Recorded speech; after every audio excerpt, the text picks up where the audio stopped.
안녕하세요. 어려운 주식 종목을 좀 더 쉽고 맛깔스럽게 분석하는 주식 셰프입니다. 네, 구독해 주시는 감사합니다. 근데 구독해 주시는 분께서 궁금해 하시는 그 종목, 그 중에 코웨이, 코웨이 관련해서 이렇게 좀 분석해서 말씀드리도록 하겠습니다.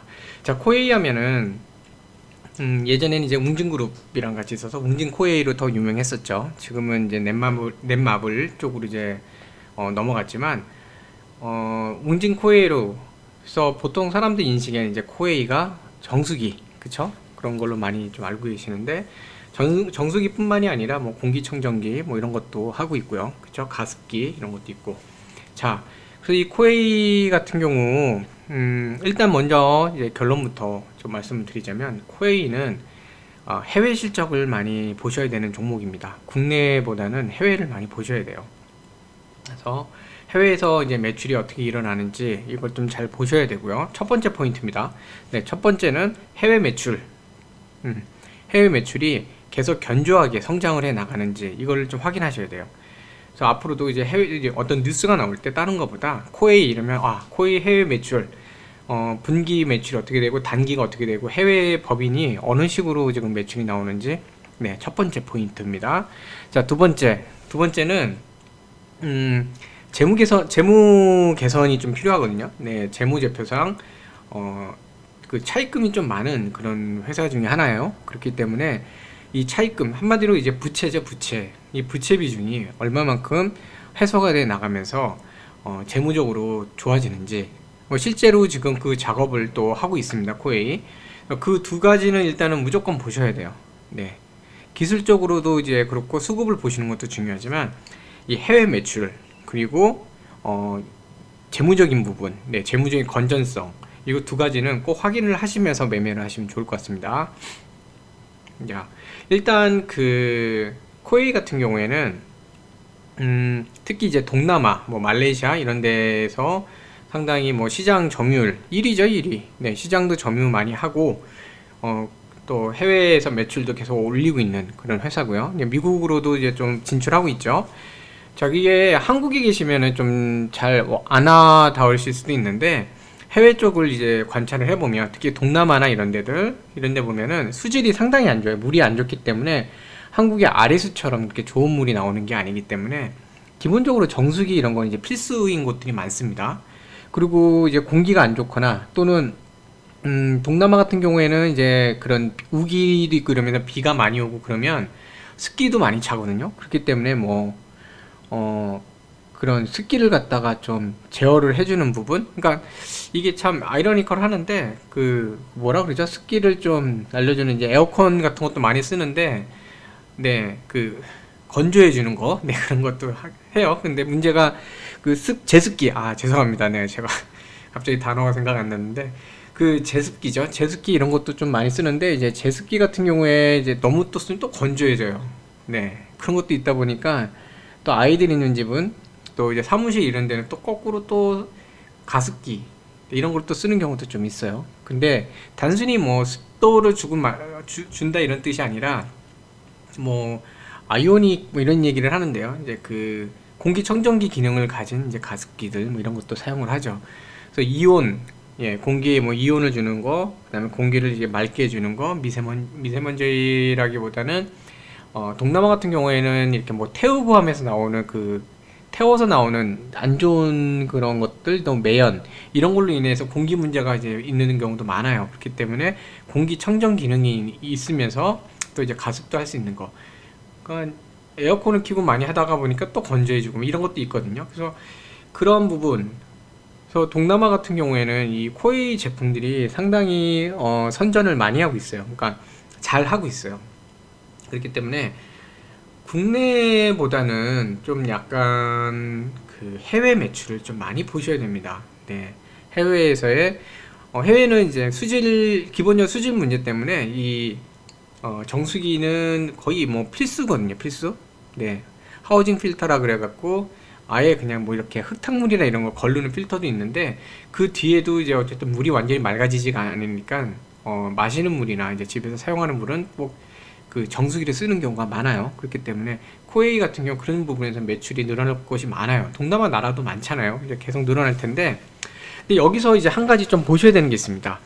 그러니까 이 그 코웨이 해외 매출을 보실 때, 해외 매출 상황을 보실 때 꼭 비교를 하셔야 되는 회사가 어디냐면 그 직수라 그러죠. 제품 이름 SK 매직이에요. SK 매직의 직수라는 제품이 있는데 SK 그룹에서 하고 있는 그 정수기죠. 예, 정수기 그 다음에 그 공기청정기 이런 건데 SK 매직 같은 경우에도 동남아에서 상당히 공격적인 영업을 하고 있어요. 이제 시장을 차지하기 위해서. 근데 이게 이제 코웨이가 기존에 가지고 있던 시장이라던가 아니면 코웨이가 진출한 시장과 겹치게 되면 어떤 시장성에 있어서는 좀 코웨이 입장에서는 타격을 볼 수가 있죠. 그렇기 때문에 SK 매직의 움직임도 좀 잘 보실 필요가 있습니다. 그래서 지금 뭐 아직까지는 보면은 코웨이 같은 경우 좀 잘 뻗어나가고 있는데 발목을 잡고 있었던 게 뭐냐면은 부채예요. 네, 부채 비율, 단기 차입금. 근데 이런 부분들이 좀 개선될 것 같다고 지금 많이 보고 있는데, 자, 그 증권사들 이런 쪽에서 나오는 레포트들 보면 다 뭐 해외 법인 매출 얘기를 많이 해요. 그래서 영업이 뚜렷하게 증가세 보일 것으로 전망한다 이런 얘기를 하죠. 네. 하나금융투자 같은 경우에는 이제 연결 기준이에요. 연결 기준으로 8,690억 원, 그 다음에 영업이익은 올해 이제 1,380억. 이게 영업이익을 보시면 거의 200% 이상. 네. 이 영업이익을 잘 보셔야 되는 게, 자, 매출 같은 경우에는 9%. 근데 영업이익이 209%예요. 네. 뭐 맞춘 것처럼 부르 끝냈네요. 어쨌든 200% 이상 성장을 했어요. 그러니까 매출 대비 이렇게 더 많이 성장했다는 건 뭐냐면요, 영업이익이라는 걸 결국은 쉽게, 네, 여러 가지 따져야 되지만 쉽게 말씀드리자면 벌어들인 돈에서 투자한 돈을 빼면 돼요. 비용이나 이런 것들 이걸 빼면 돼요. 그게 영업이익이거든요. 네, 그렇게 따지자면 이렇게까지 매출 벌어들이는 게 요만큼 늘었는데 매출이 요만큼 늘었는데 이제 영업이익이 이렇게 늘었다. 이거는요, 네, 비용 부분이 뭔가 개선된다는 겁니다. 차입금이나 이런 것들. 네, 그게 개선된다는 거기 때문에 뭔가 재무적으로도 좋아지고 있지 않을까. 그동안 계속 이 코웨이를 발목 잡고 있었던 게 이제 재무적인 부분인데 그게 좀 나아지지 않을까. 사실 주주들 입장에서는 이게 좋기도 하지만 어느 면에서는 조금 아쉬운 부분도 있어요. 뭐냐면 제가 그거를 뒤에서 설명드리려고 했는데 뭐 어차피 지금 이 법인 증권사 레포트는 쭉 읽어보시면 좋을 것 같아요. 근데 다 내용 같습니다. 뭐 증권사만 여기저기 뭐 있는 거고 거의 대부분 하나대투죠. 네, 하나금투죠. 네, 그쪽이고요. 뭐 그러다 보니까 내용은 거의 같아요. 그래서 뭐 말레이시아나 이런 해외 법인 매출이 뭐 30% 가량 증가하고 있고 실적 개선할 거다. 그 다음에 광고 판촉비가 이제 집행이 이제 뒤로, 그러니까 재무적 뒤로 처리가 되면서 판관비 한 500억 이상이 이제 비용으로 늘겠지만 퇴직금 충당하는 거죠. 그게 이제 또 비용으로 회사에 쌓이니까 또 마찬가지 영업이익 폭은 또 늘어난다. 그래서 뭔가 재무적인 부분이 좀 나아질 거라 그러고, 그 다음에 미국 법인 역시 시판 채널 확대, 뭐 블랙 프라이데이 추수감사죠. 그래서 매출 성장은 계속 있을 것 같다. 그리고 인도네시아, 네, 인도네시아는 수질 진짜 안 좋거든요. 공기도 안 좋고. 시장성이 커지겠다. 한마디로 시장은 이제 커진다요. 해외 매출이 중요한 이 코웨이의 시장성은 좋아질 거다. 그러니까 어떤 경쟁력이 좋아질 거다. 자, 이런 건데 제가 좀 아까 이제 비용 부분 말씀드리려고 했던 건데, 자, 그거 좀 볼게요. 여기 나오죠. 자, 순차익. 한마디로 이제 부채입니다. 부채. 자, 순차익이 감소했어요. 24%. 네. 자, 이것도 상당히 좋습니다.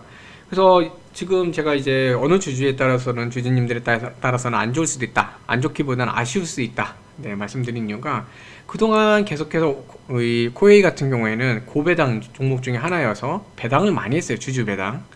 근데 이 주주 배당을 돈이 없어도 배당한 거예요. 그래서 차입을 한 겁니다. 한마디로 주주들한테 어떤 이익을 돌려주는데 외부에서 돈 꿔다간 거죠. 네. 그러다 보니까 재무 상태가 안 좋을 수밖에 없어요. 부채가 쌓이는 거죠. 이렇게 뭐 고배당을 하면 할수록 부채는 쌓이는 그런 구조가 된 겁니다. 근데 이런 부분은, 그러니까 배당을 약간 줄이는 거예요. 전에 비해서는 고배당보다는 이제 좀 배당 비용을 많이 줄이고, 네, 그러면서 재무적인 부분을 좀 챙기겠다, 이런 겁니다. 자, 여기도 이게 나오죠. 보면은 이제 분기 배당도 없앴어요. 네, 당기 순이익의 20% 이상을 배당으로 지불을 했대요. 네, 그렇죠? 그리고 여기도 그 얘기 나오죠. 배당금 지급, 그렇죠? 그 다음에 자사주 그 매입. 그래서 외부 차입을 이것 때문에 계속 꾸준히 늘려왔거든요. 부채도 보면은 2016년도 6.3%에서 이거 뭐 부채가 더 많죠. 119.8 뭐 이렇게 계속 늘어났어요. 165%. 그러니까 재무 상태가 계속 안 좋아지니까 이런 거를 이제 웅진에서 넷마블 쪽으로 넘어가면서 고배당 정책을 이제 중단을 한 거예요. 네. 그래서 결산 2019년에 결산 배당도 넘어섰고, 그러니까 지나갔고요. 3개월마다 그 당기 순이익의 20% 이상 했던 분기 배당도 없앴고요. 네. 그래서 이렇게 하다 보니까 이제 점점 현금성 자산이 좋아지는 거죠. 그렇죠? 연간 배당을 2천억에서 3천억 이 정도로 배당을 했대요.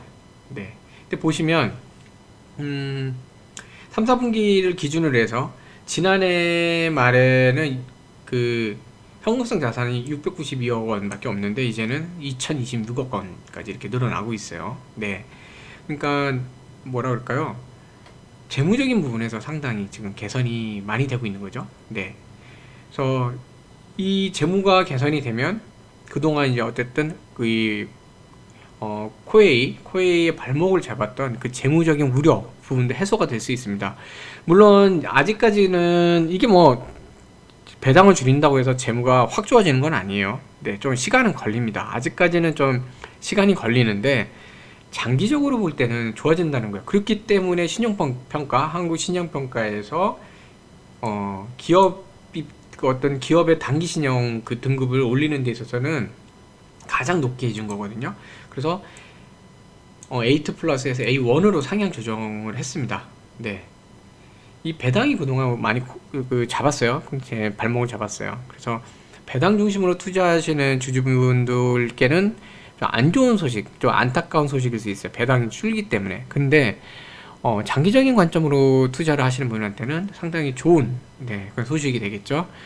자, 그래서 뭐 이런 얘기들이 나오는 상태인데 그 기관들도 보면은 아직까지는 이제 연말이고 하다 보니까 12월 달은 어쩔 수 없습니다. 12월은 기관들의 매매가 조금 이렇게 복잡하고 좀 혼란스럽고 좀 지저분해요. 왜냐면 기본적으로 펀드나 이런 것들 포트폴리오 재설정해야 되고, 펀드도 일부 환매해 갖고 배당도 해야 되고, 뭐 이렇게 해지되는 펀드 같은 경우 있잖아요. 만기 펀드를 위해서 또 현금화 시켜야 되고 복잡합니다, 연말에. 그렇기 때문에 연말에는 일단 원래는 연말 자체가 기관들은 매도가 좀 많은 편이에요. 근데 어쨌든 금융투자 쪽 매수를 하고 있고, 연기금도 이제 며칠 이렇게 좀 순매도 위주로 가다가 이제 본격적으로 좀 매수가 들어오고 있죠. 자리도 상당히 이제는 조금 한번 반등을 좀 해줄 그런 자리예요. 그렇기 때문에 더 그런 것 같은데, 이 연기금을 한번 그러니까 주시하시면 좋을 것 같고요. 그래서 일단 외국계도 매수 들어오고 있고, 이건 좀 좋은 모습인 것 같습니다. 그래서 연기금하고 금융투자 쪽 이 수급을 보시면서 매매를 하시면 좋을 것 같고요. 그 기술적으로도 보시면 시그널 자체가 이제 좀 반등 시그널들이 많이 있어요. 그리고 제가 미리 이렇게 해놨는데 이 종목 자체를 좀 보면요, 바로 여기 요선이거든요. 그 여기 딱 보이시죠? 네, 7만원. 네, 자, 7만원 선이에요. 저게 제가 좀 잘 안 눌러졌는데, 이 종목 자체가 멀리 이렇게 늘어뜨려서 보시면요, 자, 여기까지 7만원 선에서 상당히 지지를 많이 받아가는 그런 특징이 좀 있어요. 7만원에서 자, 보시면 여기도 그렇고 여기도 그렇고, 자, 7만원에 대해서는 좀 믿음이 있는 그런 종목이에요. 그러니까 그런 습성이 있는 종목인데, 자, 보시면은 계속 여기 7만원대에서는 종목들이 좀 잘 자리를 잡아요. 그러니까 반등 신호를 자꾸 줘요. 네, 지지를 받고 있기 때문에 지금 자리 뭐 아래쪽으로 7만원이 또 그냥 딴 것도 아니고 공 4개짜리 심리적으로 또 그래도 어느 정도 힘이 있는 가격 그 지지선이잖아요. 이 자리에서 자리 잡기 때문에 되게 모습이 괜찮고, 그 다음에 지금 보면은 이 종목 자체가 이제 옆으로 횡보를 하고 있죠. 네, 이 정도 선에서 이제 박스 상단, 여기에 이제 7만원 정도를 박스 하단으로 놓고 지금 횡보를 걸고 있는데, 그러니까 횡보가 되고 있었는데, 지금도 보시면 여기 박스 그 상단권하고 지금 이제 부딪히면서 머리가 좀 나왔죠. 근데 이 횡보를 하면서 뭘 기다리고 있었냐면 요겁니다. 20선이 내려오길 기다리고 있었거든요. 그래서 얘가 쭉 내려올 때까지는 이 박스권 안에서 계속 횡보를 한 거예요. 이제 결국 20선 위로 올라탔습니다, 이날. 자, 그쵸? 이 차트가 후행성이라, 네, 후행성이라는 거는 여기 이평선 후행성이기 때문에 평균선이다 보니까 과거 요 시점의 이평선하고 이게 조금 달라요. 다른데 지금 20선 자체가 내려오는 모양새니까 요때는 이 양봉이 20선을 탄 것 같지만 제대로 못한 상황일 수 있습니다. 여기 다. 그러다가 이제 올라탄 거예요. 자, 이제 올라탔기 때문에 뭐냐, 이 박스권 탈출 시도를 해야겠죠. 근데 여기 보시면 이 강한 매물대가 이 가격대 안에 서 있어요. 그리고 박스 상단이 여기 안을 뚫고 있죠. 매물은 강한 편입니다. 그러면 어떻게 되냐면 올라탔으니까 이제 월요일은 무조건 20선 작업을 해야 돼요. 20선 위에서 내려가면 안 되고요. 이 20선을 저항선을 잡아야 돼요. 그 밑에 강한 7만원이라는 저항선의 지지선이요. 7만원이라는 지지선이 있기 때문에 20선을 지지선으로 잡아주면 월요일날 지금 여기가 얼마 정도 할까요? 71,800원. 네, 71,800원 정도 되겠네요. 그리고 72,000원 있고. 자, 71,800원 정도 한번 바라보시면서 요 사이에서 이제 20선하고 요 사이에서 움직이지 않을까. 그래서 여기서 자리만 잡아주면 지금 뭐 코웨이 같은 경우 당장 나올 만한 악재가 그렇게 보이지는 않거든요. 나쁜 게 보이진 않아요. 물론 이제 코웨이도 해외 매출 의존도가 높다 보니까 환율은 좀 잘 봐야 됩니다. 환차선이 생기면 안 되기 때문에 환율은 좀, 그러니까 뭐 달러가 너무 급락을 하거나, 네, 급등을 하거나, 그쵸? 뭐 이런 것만 생기지 않는다 그러면 어느 정도 좀 자리 잡아가는데 문제가 없지 않을까. 자, 그래서 지금 여기서 자리 잡고 요 위 상단을 뚫으면 72,000원도 뚫을 수 있거든요. 그러면서 자리 잡으면 이 60선이 여기 내려오잖아요. 그쵸? 그러면은 올해 한 72,000원에서 2,500원 정도까지 한번 상승폭을 주지 않을까. 자, 그 이유는 이제 전에 여기서 한번 또 이렇게 갔던 적이 있기 때문에 한 73,000원까지는 사실 쉽지는 않을 것 같고요. 한 요 정도 선. 네.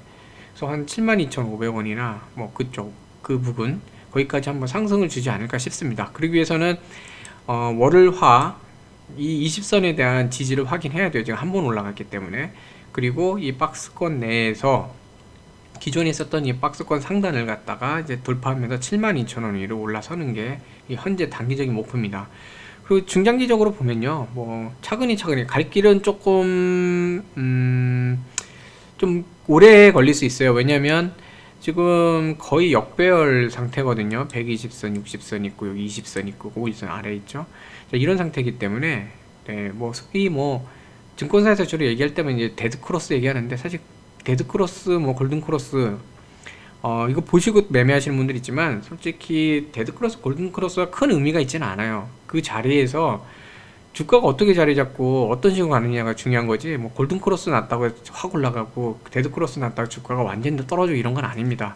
다만 이제 데드크로스일 때, 이렇게 역배열이 됐을 때, 이럴 때는 이제 어떤 부분이 조금 있냐면 얘네들이 이제 강한 장기 이평선들인데 이게 저항선으로 작용을 하잖아요. 더군다나 74,000원대 붙어있고 이런데 76,000원. 그러니까 올라가기 위한 에너지가 많이 필요해요. 그래서 이게 바로 뭐 급등해 가는 거는 사실 어려운 겁니다. 대신 이렇게 하나하나 단계별로 올라가면요, 얘네들이 이제 하나씩 차근히 이렇게 계단처럼 뚫고 올라가면서 지지라인 삼으면서 이렇게 가다 보면 이 종목 자체가 제가 볼 때는 뭐 한 2년 정도 이렇게 바라보다 보면은 또 요 구간까지 한번 이렇게 잡아볼 수 있지 않을까 싶어요. 이렇게 시간이 좀 걸리는 이유가 아까 말씀드린 재무적인 개선 작업을 하는데 이게 계속 반영이 되면서 재무가 완전히 실질적으로 재무가 실질 개선이 되는 데까지는 시간이 좀 걸려요. 큰 돈이기 때문에 이게 뭐 한 번에 확 되는 게 아니기 때문에 그런 부분, 그리고 일단 뭐 미국 대통령 선거도 있고 여러 가지 해외 변수들이 있기 때문에 그 변수에 따라 환율의 변동, 이것도 약간 변동성이 많이 큰 상태죠. 그런 상태고, 여전히 남아있는 이제 미중 무역 전쟁으로 인한 이제 불안감 이런 것도 남아있는 상태고, 그렇기 때문에 차근히 이제 갈 수밖에 없는 상태예요. 이게 뭐 단기간에 폭등하기는 쉽지는 않아요, 자리가. 하지만 단기적으로 어느 정도는 조금씩 이렇게 올라갈 수 있지 않을까 하는 생각이 좀 듭니다. 네, 그래서 그런 거 이제 좀 참고를 좀 하시면 좋을 것 같습니다. 자, 그래서 코웨이, 네, 이제 궁금해하시는 분이 계셔갖고 이렇게 한번 종목 분석을 했고요. 현 자리 나쁘지 않은 것 같아요. 나쁘지 않은 것 같고, 말씀드린 것처럼 연기금하고 금융투자 쪽 그쪽 흐름을 잘 보시고, 무엇보다 20선 지지를 확인하면서 이 박스 상단을 이제 공략해 나가는 거, 그거를 좀 보시면 좋을 것 같아요. 그래서 제가 볼 땐 연말까지는 한 72,500원 정도 이렇게 좀 가면 좋을 것 같고요.